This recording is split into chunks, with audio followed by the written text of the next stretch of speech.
women are more likely to have mental problems, but men who do have mental problems are much more silent about it.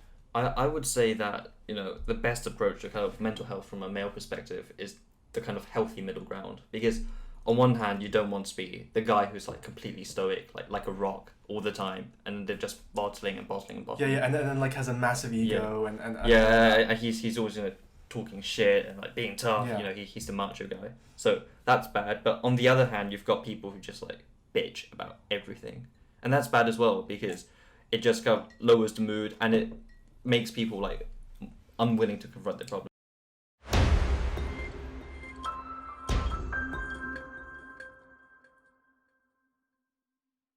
Welcome everyone to episode 9 of the Zero Filter podcast with Isaac and myself. Do you want to choose? Okay, I'll introduce topic. Yeah, go for it. Okay. So today we're gonna be talking a little bit more about mental health and why mental health is such an important issue, even though it's so it's not really talked about these days in terms of the significance it has towards younger men and women. Yeah, and I mean, I think it's getting better, but we're 50-50. We're still yeah. I feel like most people of color or POCs and those kind of families still don't acknowledge like the importance of addressing mental health on the same level as like a physical injury, and we have to kind of see it, even though it's very difficult for people to just acknowledge that and for people, and many people can just be like, oh, okay, grow a pair or like grow some balls or something, especially to guys. It's still very difficult for people to kind of see eye to eye with to see physical injury with mental health as like the same kind of cause of like all these different problems. I would argue that mental health is even worse than like a physical injury in terms of how damaging it is to that person. Yeah, absolutely. I completely agree. Because look, if you've got a physical illness, right, or a physical injury like a concussion, you're not going to be told by your coach to like man up through the concussion and continue to play rugby or football or whatever. Whereas if you had mental health issues like anxiety or depression, you'd just be told, man up, stop being a pussy, get on it. Yeah. And I'm not against that culture of being tough per se. I think there's definitely a lot of value to getting young men to toughen up. But there's a difference between someone just being like a pussy and like not trying new things and someone who genuinely has a long-term issue with mental health and they may need help with that kind of transition. For sure, yeah. I think something that isn't very visible obviously can like if you see someone who's like injured, like just like has a big fat bruise on his leg, obviously you're going to take it easy. Yeah. Because like there's like a great level of empathy and exactly acknowledge that. But when you be like, oh, I'm going through mental health, like some like art kids, when like you see them, like I'm not gonna lie, but like when you see these art kids and then you're like, oh, I'm going through depression. They actually annoy me quite a lot though, because they take away from people who have serious and genuine problems.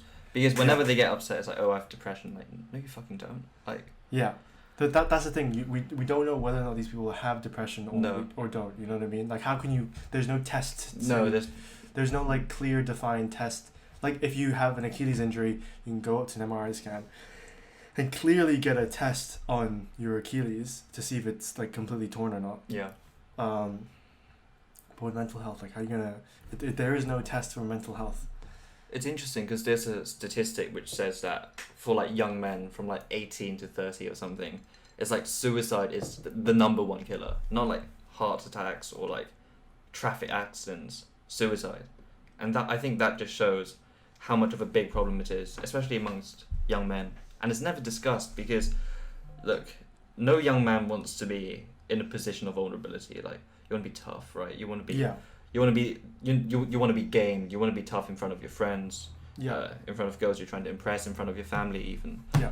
And that's why, like, you don't talk about these issues. Like, you don't just say with your friends, like, just out having a cold one, and you say, oh, I've been feeling really depressed lately. And you might do that with like close friends, but it doesn't happen as often as it should. And I would say like mental health does exist very much, but I think mental health exists very much more within the male community. I think. Would you argue that? I would say. I would say it's both, but yeah. But females are a lot more vulnerable, and a lot more okay with being vulnerable to other people about their mental health issues, whereas men can't seem to be vulnerable to those situations unless they're Yeah. in a very comfortable or like a very private situation, not like with like a really close friend. And even with a really close friend, like sometimes it's very difficult for them to just open up and be like, oh, I have mental health issues, and I suffer through depression and anxiety and and all these different things. It has to be a certain kind of condition. Like if it's in the locker room, like I don't think No, anyone would start, zero chance. like no one's Zero gonna chance. start crying. Whereas like if it's in a girls' like changing room, like I think.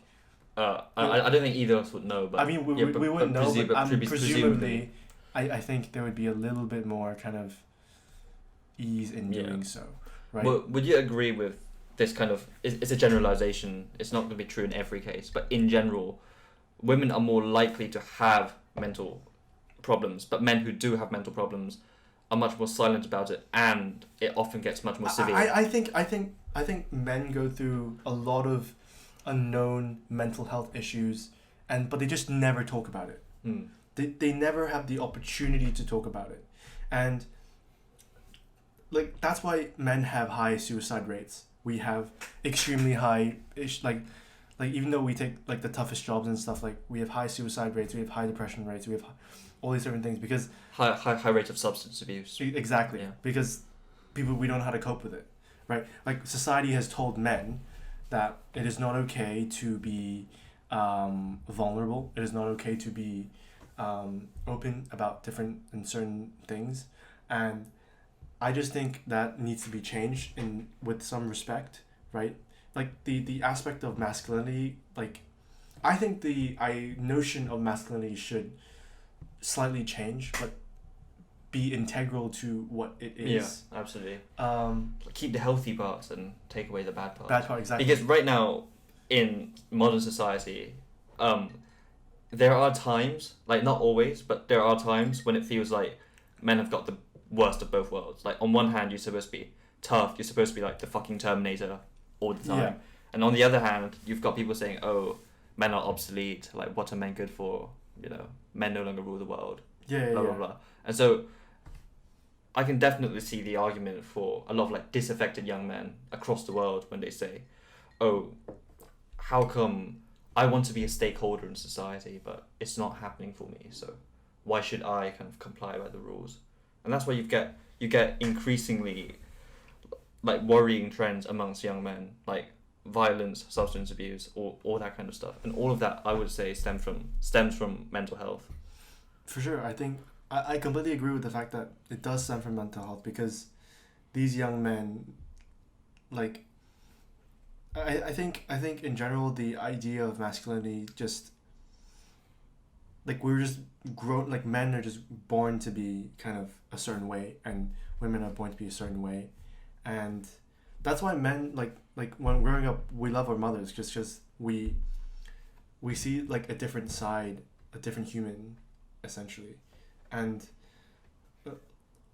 you know like just like the father and mother role that we've seen like from young, where like the dad goes out and works really hard and then can talk a big game, and then the woman's like very conservative, very able to express her emotions very well, you see. And I think that's one thing we should take from women is like the ability to be able to express ourselves without the fear of being called weak or what's the word, weak or like, do you mean like not unmasculine, effeminate kind of? Yeah, but I will say this, right? This is just what into my head.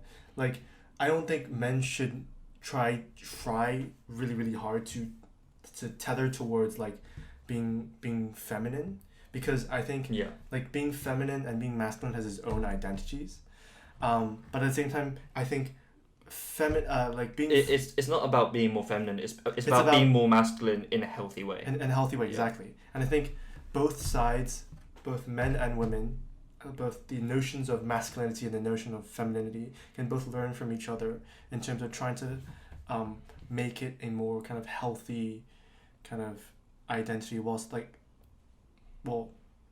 try to maintain their identity at the same time, eliminate the toxic parts of it.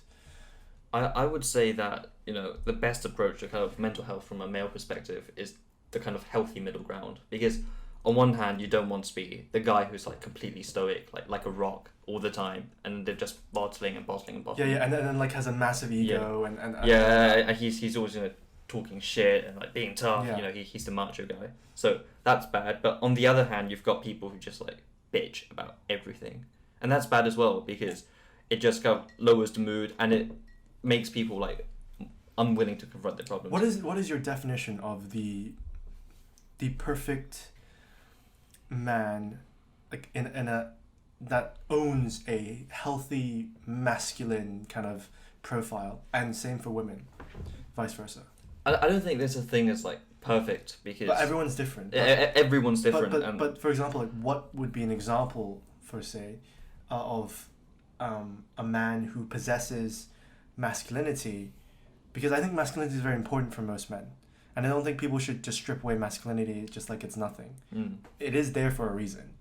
But what is your example of masculinity that isn't toxic, that is healthy, and maintains that notion to people that, oh, I am male and I love being masculine. That's okay.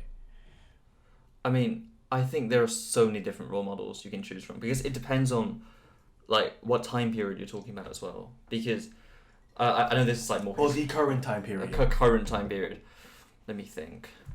Like, does it have to be like a celebrity or... Well, I mean, it doesn't have to be celebrity. Just you, like whoever you think, or like in your head, like these qualities that they have. Because like obviously like, from history, from like kings and knights and generals who have massive fucking egos and stuff, we don't see them as like the perfect male. Like no. I don't think like... I mean, like Alexander the Great died in his like 30s with a crumbling empire, and I'm pretty sure he was depressed. Yeah, I like for me it's like I'll take the lead in this. Yeah, well, what do you? I would say someone who has no ego, someone who is willing to say like in a confrontational situation, be like, I see, who is it? I see Taki as someone who's very kind of like kind of the perfect blend of like conservativeness and also masculine, but at the same time very, very well at like being what's the word, like he's very, very good at like having no ego and just stopping himself in these situations, and also one of the things that and he's such a nice genuine person, guy as right? well. I think like one of those really is like nice person, no ego. Whenever there's confrontation, is like he's the first person to diffuse it, that kind of thing. That's what. Do you want to explain to our viewers who Taki is? Okay, so Taki is the owner of Calvin BJJ, and he's probably one of the nicest people you will ever meet. And I think, for me, he's like a role model to most people because he literally has, like I think he has no ego. He probably has an ego, but like he suppresses it. He also like is able to have this kind of like he has this masculine dominance that he possesses, but at the same time it's quiet dominance. It's quiet dominance. It's not like, oh, I'm gonna beat your ass. Like, it's too no. Like yeah. None of that. And I think that kind of plays into what I'm thinking about mental health in general. Is that men, if they want to have healthy relationships and a healthy state of mind, they need someone that they can look up to reliably.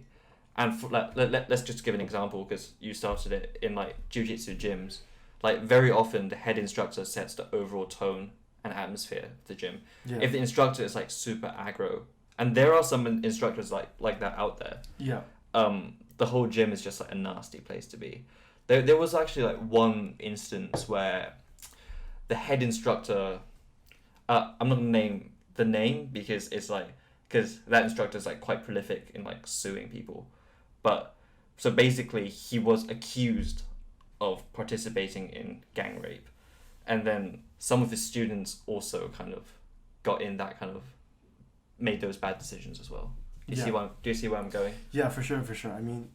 I mean with role models, I think for men role models are so fucking important. They're so important. Like why do we see like if someone comes from a family that has a dad abusive alcoholic, alcoholic, they will turn out to be like No. They won't turn out to be. 80% of the time they'll turn out to be like that. But certainly in childhood there'll be bullies. Yeah. Like if they've got like alcoholic fathers, like so many of them will be bullies in childhood. Obviously, there are many of them who turn it around and make it work. Yeah. But it's just a fact that you are more likely to become an asshole if your father is also an asshole. Yeah, 110%. Yeah. And also if the kind of father figure in your life is missing, like if your dad's at work all the time, Yeah. 12 hours, like he's out before you wake up, and and he comes back in after you've gone to sleep, and you don't really contact him, or if he's just like absent from your life entirely, that's when things get fucked up as well, because you start to gravitate towards role models who do not have your best interests in mind, like rappers and stuff. Yeah. And like I've nothing against rappers, like they make good music, but I don't think they talk about women, and they talk about drugs, and they talk about like money and money you know, and the stuff. lifestyle. I don't think that's a definition of humility, which I think is also really important. Should be really important in people, not just men, but people. That's what I would say the most important part of kind of male mental health in terms of like a preventive thing, like before those problems even arise, is to have a solid and stable social structure. Yeah. That kind of caters to men and what they need. Once you have that, then masculinity is not an issue, because it can be contained. Yeah. And it won't just like. And it's expressed in healthy ways, because you've got Yeah, your dad to look up to, and Yeah. he does cool stuff. He helps out with the community. And the thing is, right, as a result of doing that, you become a role model yourself, and Here's you the help other people. Here's the problem though, like, so what happens when that unit breaks down, and then now you've got all these problems? What do we do then? Like what? Okay, but you've had that solid foundation for maybe 18 years or something, right? Yeah, but let's say that, because loads of people aren't that lucky. Yeah. So Such a solid what foundation. advice do you have to them in terms of turning it around? Like how do they find their role models? How do they find their center? Some people, if like for example their father is absent in their lives, Yeah. they gravitate more to their mom. Yeah. And they see their mom as both mother and father, and you can see this with Ethan Payne, who is part of the Sidemen. I don't know. Okay, LeBron James, who also doesn't have a father, and just his mother, calls his mother mom and dad. And not only are they grow up to understand more about kind of, they're not feminine, but I think the motherly touch is in there, and the fact that we can see how like his own like masculinity contrasted with their mother's like touch and kind of femininity, like creates this kind of more overall human being.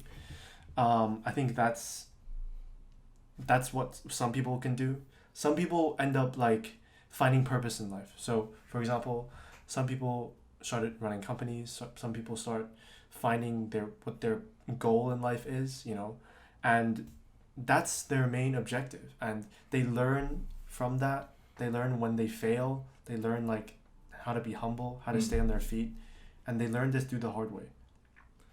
Yeah. Right.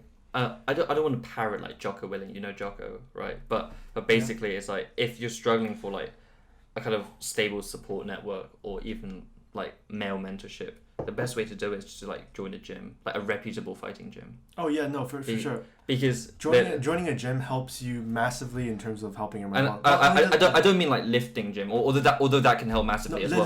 Lifting helps. That can help you massively, but like I don't think a community. Yeah. Like doesn't have to be just MMA. No, it doesn't have to be MMA. Yeah. It could be football, anything. Yeah. Like the reason why I talk about MMA is because that's what we both kind of know as absolute beginners. Yeah. But we know enough to say that it provides a very healthy. Yeah. Because a lot of people think that MMA gyms are like for like roided up meatheads, like angry young men who just. But there's so much beat respect involved in that sport. And guess what? There's no bullying. If you bully someone who's weaker than you or smaller than you, people don't fight you. Or there'll be like a really good, really sick black belt or brown belt who fucks you up. Yeah, right? they put you right back on your feet. I remember like there was one time where I was using power a lot. When was this? Last week? No, not last week. Like this is like a couple weeks back. Yeah. Still really, really beginner, right? Trying to use power, get out of everything, and I did get out of most things, right? Because pretty strong myself.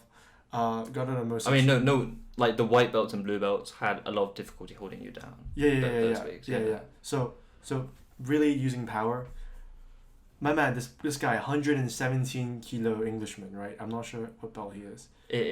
Is he like kind of quite big? Yeah, he's like quite big. Beard? Yeah, beard. Yeah. Could be Matthew. Looks like Troy Deeney. I don't know who that is. Is he a brown belt? I'm not sure. I think so. Yeah, I think. Came over. Wanted a. What was he doing? No gi. Wanted a scrap. No, a gi. Okay. Wanted a scrap, and I was like, hey yo, do you want to come spar? I was like, sure. I was like, okay, cool. And he's massive, right? 117 kilos. Literally sat on me. I was like, I'm dead. And that's when you realize, I should have drilled mount escapes. and then that's when I realized that okay, should have went down the try to escape route. But then when I realized that when someone is inflicting power on me and I don't know how to get out of it, right? That's when you put your 2 feet on the ground. And you're like, okay, you know what? Gotta learn these techniques. Because like I can't use power to get out of everything. And you have to start with small victories. Like instead of saying, I want to blast out of this position, you say, okay, I'm gonna get my elbow to the mat. If I get my elbow to the mat, I'm counting as a win. You know, those small victories, and then you kind of build from there. And I would say that although that's jiu-jitsu, it applies to things like depression or like depressive states. Yeah, take it step by step. Yep, and I would say if you have depression, you're not going to feel like you have the energy to do anything, right? But here's what I'm going to say: if you're on the bottom and you have no energy, you're being sapped out. Yeah. Take it step by step. Like when you're under pressure, one step at a time. Like if you're being mounted, right, you're not going to think about, I'm going to submit him from bottom out. Like no way. You're gonna think about try to get in your side. Get on your side and get one leg out, right? Get one leg out and then hook it in. Yeah. And so and the equivalent for people with depression. Let's say that they have, like they're so depressed they can't get out of bed. Like I'm talking like fuck all motivation. And they're taking 0 steps a day. So try to get from 0 to 2,000 steps a day. 2,000 isn't that much. You go to the supermarket once, and that's basically 2,000. And then like mentally set yourself like mini goals, and then the more you conquer, the more you realize that I can actually really do a lot of things. You know what I mean? I think one of the best pieces of advice given to me is that like perfection is the enemy of the good. Because if you think to yourself about how like your potential and how you've wasted your potential, and you want to be that guy but you're not because you've squandered it, and then that paralyzes you. So instead of going for that image of yourself, just say, look, as long as I'm better today than I was yesterday, then that's okay. And it's the same for like depression, anxiety, all of that. I think it's just so important to just set mini goals for yourself. And because like if you're absolutely depressed, I'm talking like very serious cases, you can't even be bothered to get out to like drink water. So it could be your win for the day could be, I need to drink 8 cups of water today. Yeah. And then you can tick every time you've got it. And then the next would be like, I'm going to go out to grab some groceries. Yeah. And then afterwards, I'm going to go and, do my household chores. And by the way, just saying, there is this study, but just before we're going to wrap up. Yeah, absolutely. There is this U.S. military sergeant, right? I remember watching one of David Goggins or something. I'm not sure. I remember watching one of his YouTube videos. He wakes up at 5 or 6 a.m. every single morning. What race is he? He's white. Big guy or? I'm not sure. I don't remember. This is a long time ago. It's like 4 years ago. He wakes up every day at 5 a.m. and I couldn't understand why. Right? As a young lad, I couldn't understand why he would wake up this early every morning. And he would make his bed. And he says making his bed was the most important step of the day. Not waking up, but making his bed. Right? I'm just checking out your bed to see if it's made. It is made. Absolutely, it is made. When is it never made? Actually, no, it wasn't made like an hour ago. But anyways, like making your bed allows you to be like, okay, then I can move on to the next thing. Like you set the tone on the first day, then you can continue on. You set the tone for the first activity of the day. Yeah. Then the rest of your day is fucked. It's fine. Like when you realize, like, okay, for example, if you missed a class in the morning, you're completely fucked for the rest of the day because mentally you're like, you're out of it. You're out of it. You're like, oh my god, I fucked up. I missed a class in the morning. But you know what? Like even like let's say, and it's so much harder to regain yourself, right?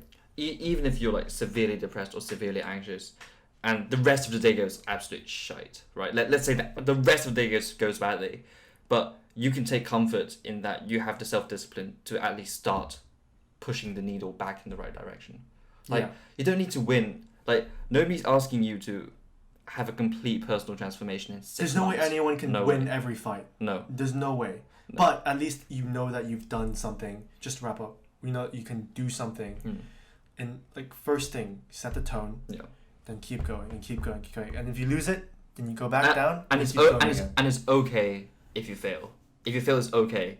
Just like everything in life. Like well, for example, let's say like one of the days you forgot to make your bed, or you're so fucked up that you can't be asked to like make your bed.